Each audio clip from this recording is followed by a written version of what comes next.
may personality achievements. Kasi sa inyo, hindi na ito yung what is leadership, what is basic leadership. Hindi na gano'n ha. Kasi yung level up na, hindi na yung gano'n ha. Pang PSBRC lang yun eh. Okay? This time, lahat na kayo magsasalita in front of your classroom. Kasi may sarili tayo tinatawag na methods of instruction o tinatawag na methods of teaching or principle of learning. Isa-isa kayo dito magtuturo na, magtuturo kayo, you prepare your subject, then ituturo kayo sa class. Okay, gano'n na, yun ang OCC. Meron na tayong yung level of learning natin, hindi na yung parang more on definition, more on ganito, dapat parang ilalakan na lang video. Okay, we start. Ito lang naman yung principle of leadership.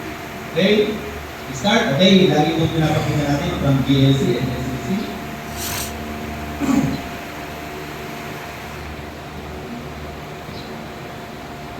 Ano muna tayo ng video clip? Okay, siguro ang iba napanood na ito. But the rest, hindi pa.